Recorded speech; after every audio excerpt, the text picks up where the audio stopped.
News First, Newsline Prime with Faraz Shaukat Ali. Hello, good evening and a very warm welcome to Newsline Prime. And what a wonderful day it's been. It's been full of surprises, but the weather's held up after all. And on this wonderful evening, we've got somebody all the way down from the coast of Sri Lanka, from Weligama, where he's the chairman of the Weligama Urban Council.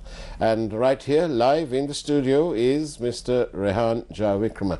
Very good evening to you, Rehan. Good evening to you, Faraz. And it's marvelous having you on our program, and thank you for that. Thank you for having me. And straight away, I want to ask you, you're obviously, judging by your youth, you are obviously reflective of the youth in the United National Party. And the younger members of the United National Party have been rather busy in the last few weeks. And so in light of what's happened in the last few weeks, especially in the last day or so, I thought I'd ask you, in terms of the UNP candidacy, what now? I ask you what now because yesterday we saw an attempt to sort of, at cabinet level, to get rid of the presidency. It's almost funny because nobody appears to know exactly who put forth the cabinet paper. In any event, it appears to have been shot down. And therefore, what now? The thing is, for us, when you talk about this election and when you talk about our candidate from the UMP, you have to keep in mind that as of now, 50 or 52 out of 77 MPs have come forward and they have written a letter to the PM, to the Prime Minister, asking our Deputy Leader to be the presidential candidate. Right. Not the leader of the UMP. We are asking for only the candidateship. Then we have the Provincial Council arm, which out of 120 provincial councillors, 99 of them have explicitly shown their interest towards the same thing the Parliament group wants. Mm-hmm. Now, if you take that one step further and if you talk about the grassroots, just the other day at Sugaddasa, when the whole local government members were summoned by our deputy leader, out of 4,000, 3,900 of them raised their hand for the deputy leader, Sajith Premadasa, to be the candidate. Mm-hmm. So the party is not just made out of, this is not the PM's Christmas party, no. Right. This is the United National Party. Mm-hmm. It is not only up to him to decide who should be our candidate. It is not only up to the working committee to decide. Mm-hmm. There are three arms, which is the parliamentary group, the provincial council group, and the local government group. Mm-hmm. So if there is an absolute majority in what these people want, I really don't understand what the hold-up is.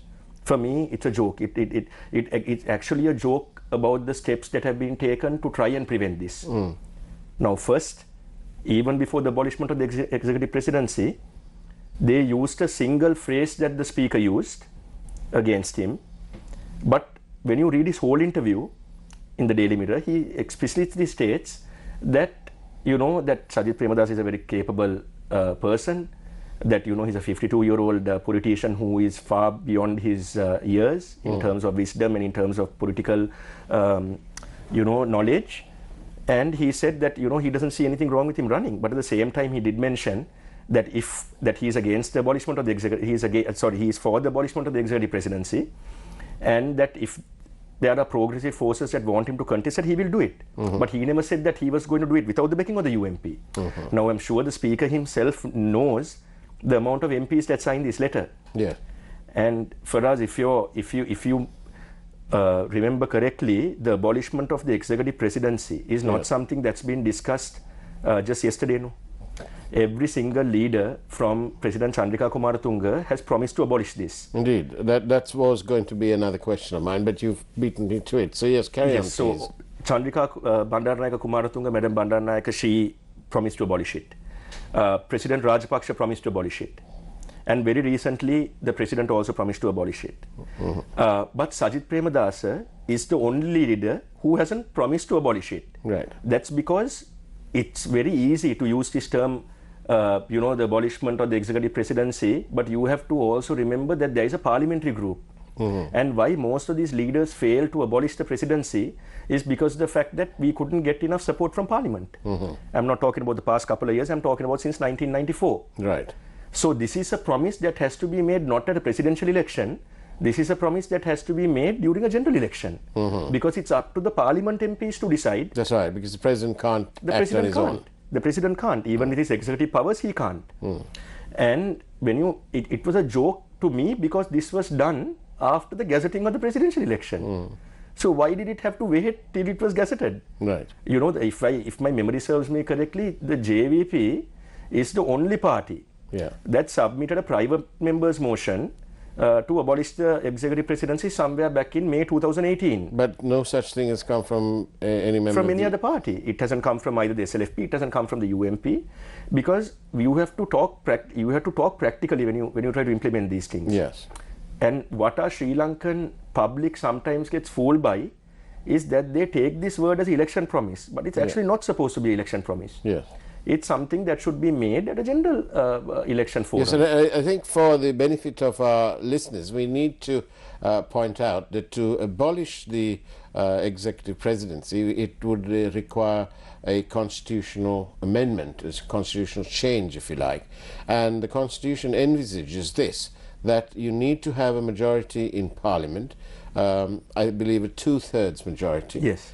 And thereafter to be followed by a referendum of the people. Exactly. And it is then that it will be put into action, which is why we say that that you need the Parliament to be with you in the case of trying to abolish the presidency. That's why we need the Parliament. That's correct, am I? Yes, of course. And that was the most recent judgment given in the Supreme Court, where they said that it's not only a 2/3 that we need. Yes. We also need a referendum. Yeah. So where do you get the time to do so once the election has been gazetted and the nominations are going to close on the 8th?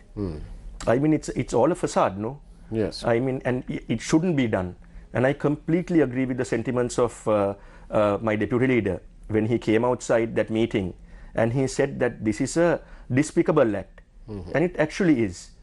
Because I can honestly tell you that for us, ever since I wrote that letter to the PM, and I wrote it all the way back in May, right, when there was no one, pushing for this. Yeah. I wrote him a letter, and I was very sincere about it. Right. All what I told him was, I said, please hand over the party leadership to Sajith Premadasa or the presidential candidateship. What made you write that letter? What was okay, so that's a secret I'll tell you on this show. So basically, soon after the April 21st attacks, I was thoroughly disappointed with all forms of politics from all across the board. Not just my party, but I was disappointed with all parties in general. And I was actually telling my wife that I wanted to give up, that I was sometimes thinking of giving up this job because it was sad for me to see what was happening in the country, especially after April 21st. So then on one Sunday, I got up in the morning and I decided that I was going to do this letter. And there was only one person that I spoke to about this, and that was my wife. I said, I'm going to do this. Do I have your support on this? And she said, 100%. Whatever you want to do, you can do. So when I submitted that letter, soon after the news clip was over, I immediately got a call from the deputy leader. And he said, now tell me who put you up to this. You're a hell of a fellow. No, who put you up to this? And who did put you up to it? No one. No one? No one. My district leader, Honorable Mangala Samarivira, didn't know about this for the till I did it. And I actually turned my phone off for the next 2 days because I was scared that he's a close family friend of ours as well. I thought that he would call me and he would give me a shelling for not consulting him. But the youth for us is very different nowadays. I mean, I'm not going to be part of a system where I'm going to be a slave to politics, because I'm only a slave to the people that voted me in, not the other way around. And then, of course, you have a remarkable sort of record in that. You got over, 81 point something %. I topped the island-wide highest. I was the candidate that got the highest percentage from the whole country, yes. Right, it was 81.2, yes. Right, so 81.2 of the votes at the local government election, yes. That was the last. That was the last time, right. 2000, yeah. So obviously you have a commitment to the people there. Because I believe that politics is a very easy thing if you're not corrupt and if you're straightforward. If you're straightforward and if you're not corrupt, you can have the ability to come to any program like this and open your heart and open your mind and open your soul to what the real problems of the people are, because I have no reason to be scared, because I got suspended in less than 3 days after making this statement. And I'll tell you something very interesting, something I think the country should know, or the people should know. Soon after this was, I made this statement, I was immediately summoned by the General Secretary for an impromptu and informal meeting. Right. And I went for this. And they asked me my reasons behind it. And I very clearly explained, I have nothing to hide. They asked me if I was going to retract, and I said no, I was not going to do it.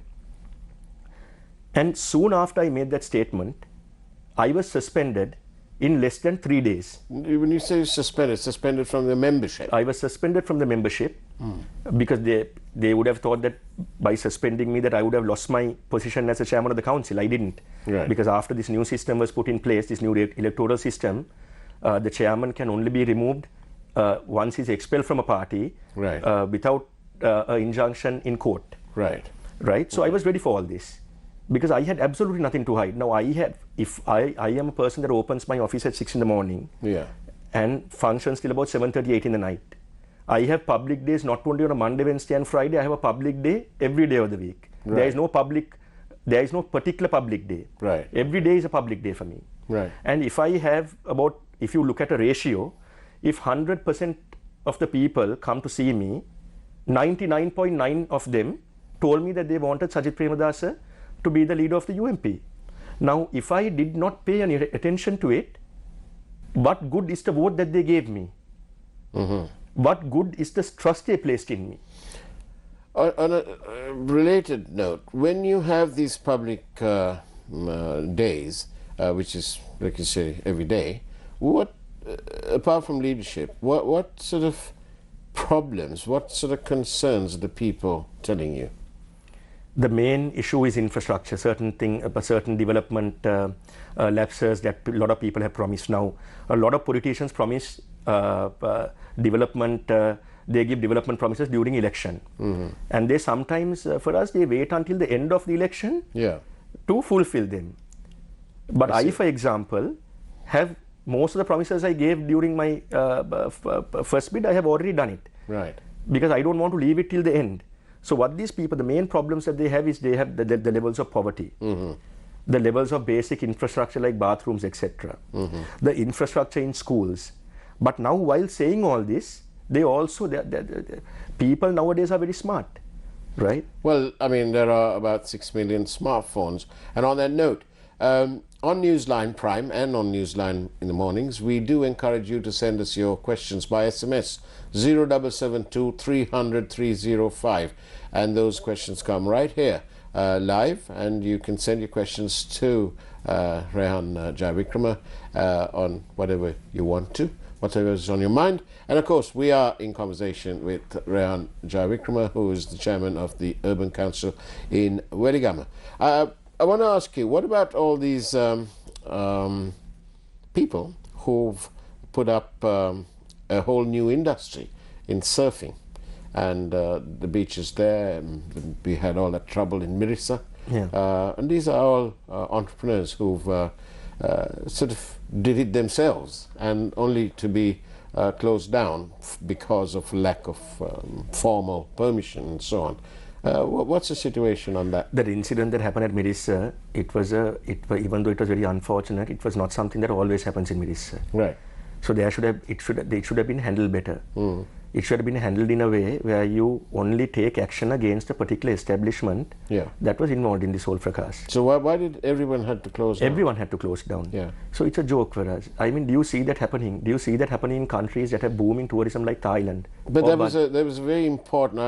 I've met scores of people who bemoan what happened in Mirissa. Yes, and I was one of the first people who actually wrote a letter to His Excellency, telling him in his power as the Minister of, because I think coast conservation also comes under his purview, I specifically mentioned to please ensure that this doesn't happen, because this will ruin the tourism trade for the next few years at least.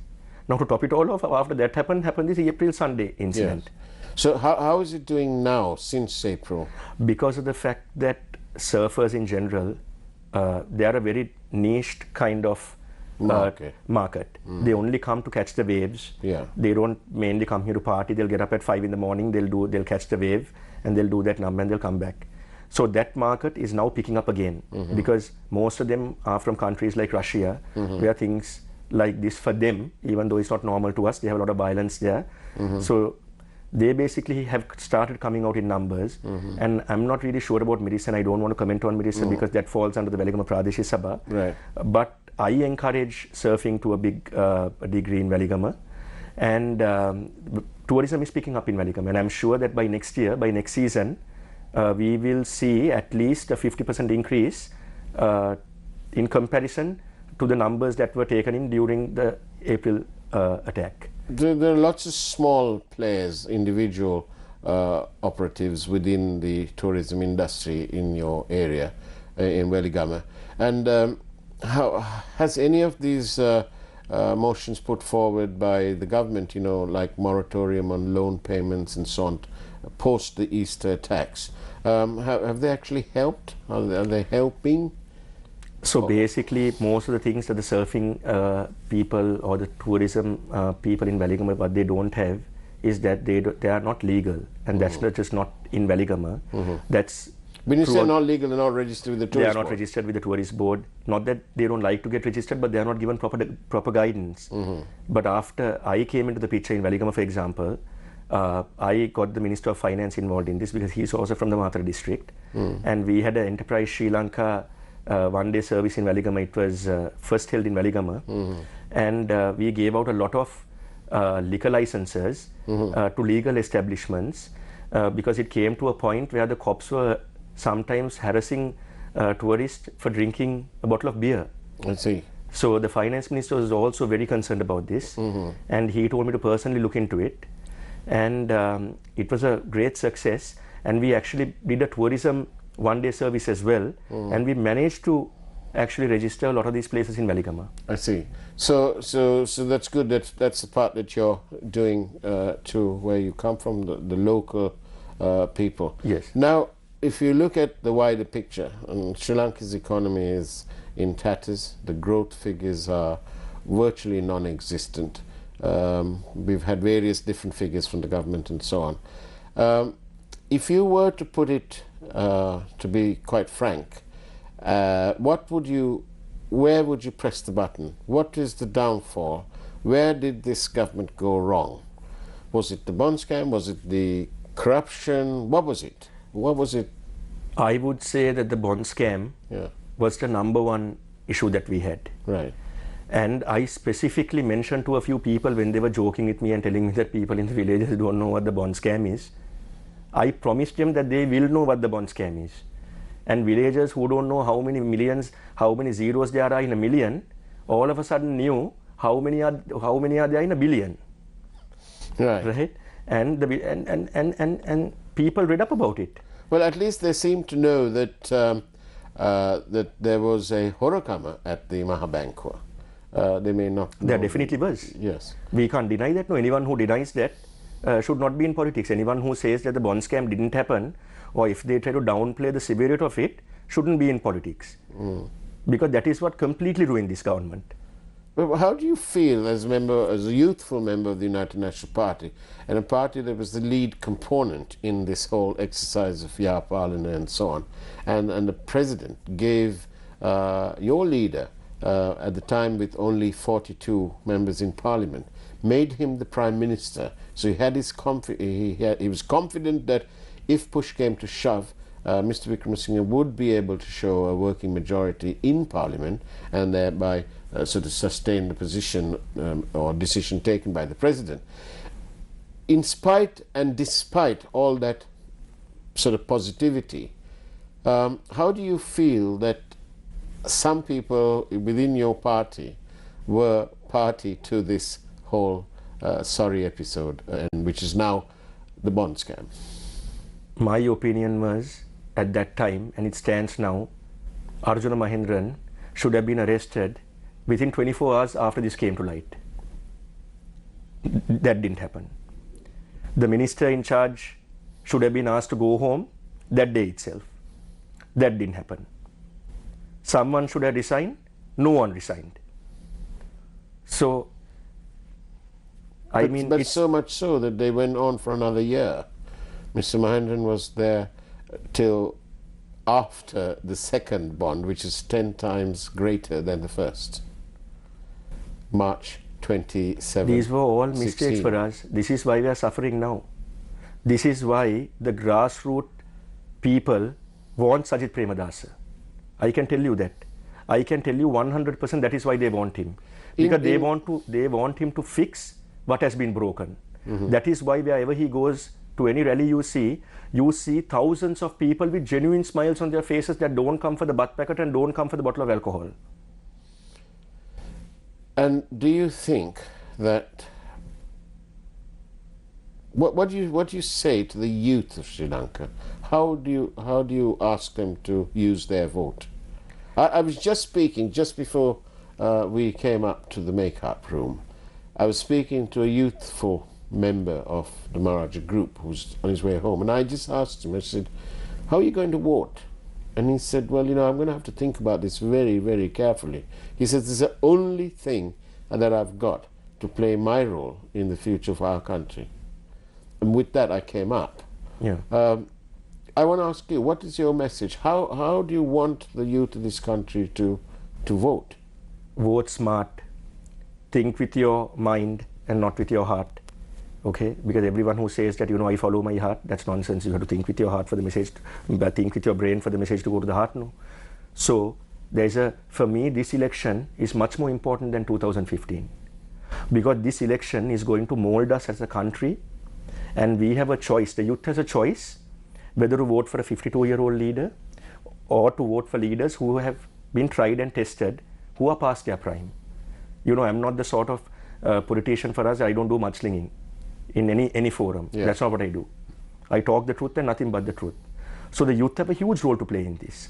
And I'm saying, try to use me as an example. I went against all odds, against my party. I went against the party mechanism to voice out my opinion that my deputy leader should be the next leader. In the event that Sajith Premadasa doesn't make it, there is not going to be a question of him not making it. We won't give up this time. I can promise you that we are not going to give up. There is not any question of him not getting it. He will get it. And I can't tell you exactly how it will happen, but we won't give up until 8 o'clock or 9 o'clock on the 8th of October. Even if it's not announced by then, we will still not give up. And I can tell you, I will certainly not give up. Are you saying that Mr. Premadasa will go on his own? I don't think he would do that. I think his roots are too heavily buried in the UMP. I think he's firmly planted there in the UMP. He's rooted in the UMP. And, just like how President Mahinda Rajapaksa said that the SLFP is now just a board at Dali Road, yeah. I can tell you that if he doesn't get it, the United National Party will just be a board in Sirikota, because the people want him and the people will get it. Here we go. Thank you for these questions. There's several, and I'll take one. Do you have any plans to contest in the upcoming general elections? We really want people like you to be in the next parliament. Would you like to answer that? I can honestly tell you that if by any chance my deputy leader or in other words Sajith Premadasa does not get this, and if he decides that he is not going to come from any forum, I will resign from my post as chairman of the Velikam Urban Council and I will say goodbye to politics. But I can tell you that if he contests, and even if he loses the presidential election, and if he makes a request to me to contest the next general election, I will definitely do it. So the youth, the supporters of the, let's call it, I don't want to say faction, but those supporting Mr. Premadasa, led by the youthful members, are you going to be redoubling your efforts after yesterday's attempt to do away with the presidency? We are going to triple it. Oh, okay. We are going to triple it. This time we are definitely not giving up. There is too much at stake. The country's future is at stake. The future of the youth is at stake. Everything that is valuable to us and all the sentiments that we hold dear to us is at stake. So there is no chance that we are giving up this time for us, and you can rest assured that we will get this done. You will? Yes. Well, I mean, that's welcome news for people who are seeking leadership. What do you think is the first thing you believe should be done in a new government in terms of delivery? What is the most essential thing? What do you think? Accountability, and also punish someone then and there if they do something wrong. Do what Lee Kuan Yew did in Singapore. You know, as soon as he assumed the role of Prime Minister, one of the first things that he did was that he landed one of his best friends, who was a government official, in jail for taking a privately paid foreign tour. Yeah. So he made an example, and I can tell you 100%, if you know Sajith Premadasa the way that we do, I can tell you that he is not going to dilly-dally with any Mahendrans or any. I was just about to say a name and I was about to report in trouble for that. We've been a right hit here. Yeah. Okay, so Mr. Premadasa is unlikely to tolerate There'll be zero corruption. Okay. There'll be next. Well, that's the plus point about Mr. Premadasa, because try as I may, and my research has been done, there are no credible allegations of corruption against Mr. Premadasa. So actually, he is Mr. Clean. Yeah, and exactly. He is the proper Mr. Clean. Yeah. He is the original Mr. Clean. Yeah. He has never had forget corruption. Now, in politics, a major thing we talk about is violence, no? Yes. Tell me one incident for us. Now, you were a very senior journalist, someone that I admired very much for talking the truth at all times. Tell me one instance where you have heard anyone of Sajith Premadasa going and attacking someone else. You don't hear that, because he's not cut from that cloth. He's cut from a very different cloth that sometimes I think, like Minister Harin Fernando says, it's actually amazing to think how we are going to continue to work with him, because he's a workaholic. Gets up at 4 in the morning, yeah, and sleeps at about 1 in the morning again the next day. So he sleeps basically only for about 2-3 hours, and he's constantly on the road, constantly on the move, wearing the same thing that he always wears. He probably has about 4 or 5 of those. But you know, what do you see? Do you see any extravagance in the man? Do you see him lavishly spending? Do you see him going for weddings? Do you see him? I mean, what wrong do you see in him? He has an abiding interest in elephants. Yes, and I'm glad that he loves wildlife, and not the money and the corruption that comes along with politics. So I would choose elephants over corruption any day. Or I would choose elephant over the bond scam any day. Okay. But do you think that Sri Lanka is ready for Mr. Premadasa? I ask because Sri Lankans have a habit of, our culture is that we respect the older person, the elderly person. And do you think Sri Lanka is ready to take on, in comparative terms, Mr. Premadasa is very young, historically, if we examine the record. So, do you think Sri Lanka is ready? I hope and pray that Sri Lanka is ready. Because if Sri Lanka has allowed so much corruption to happen at so many levels. Do you think it's reached saturation point, the people's acceptance of corruption? Do you think the time has come where the people will say, look, enough is enough? I think that day is soon coming, very soon, rather than later. So that's why I advise all senior politicians, play your cards right, because if not, the people will revolt. And if the people revolt, it's not going to be pretty. So please don't make it into that situation. Do what you can and support Sajith Premadasa to be the next president of this country. And I will vouch for him. And if he fails, I'll still resign. The old is running out of excuses. The young are running out of time. What do you say? Correct. I agree with you 100%, which is why I told you that this election is way more important than 2015. This is the make or break election for Sri Lanka. This is the election, I can tell you, which will determine a lot of young professionals. It will determine their choice of whether they are going to leave this country or not. Because I can tell you, if it goes back to autocracy, if it goes back to the level where there is no democracy, the youth will leave this country, including me. I'm not going to watch around. I have an 8-month-old son, a 9-month-old son, and I don't want him to grow up and see the current Prime Minister still be in the lead of the UMP. I want him to see a new face. And that was another main reason why I made the choice that I made. because I want Sri Lanka to progress, and Sri Lanka can only progress with the likes of progressive thinkers and not that of people that believe in autocracy. Young Rehan is the future of the new political culture in Sri Lanka. Obviously, some people agree that the young are, the Sri Lanka is ready for the youth, and at 52, Mr. Premdas is pretty young. But what do you rate the chances? We're in our last minute. What do you rate the chances of the opposition candidate? There's a couple already. Because I don't believe in mudslinging, because I'm not going to go into that level what other politicians go to. Yeah. I'm not going to talk about the opposition, because opposition is not what matters to me now. What matters is our candidate winning. And that's why it's going to be a clean campaign. And that's why if you notice the way that Sajith Premadasa speaks at all these meetings, you know that he's very sincere about the things that he does and the things that he says. So, you know, this is the last chance that we got for us, so we've got to make it count. Rehan Jayavikrama, thank you very much indeed for your presence here on Newsline Prime. Thank you for having me. We've much enjoyed your presence, and we hope to see you on more programs on our network.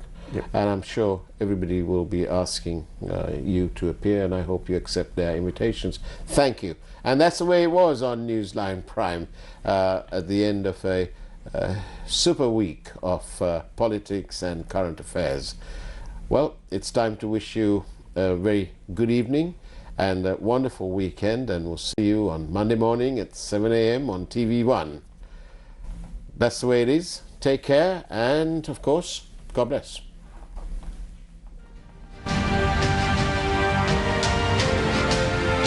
News First, Newsline Prime with Faraz Shaukat Ali.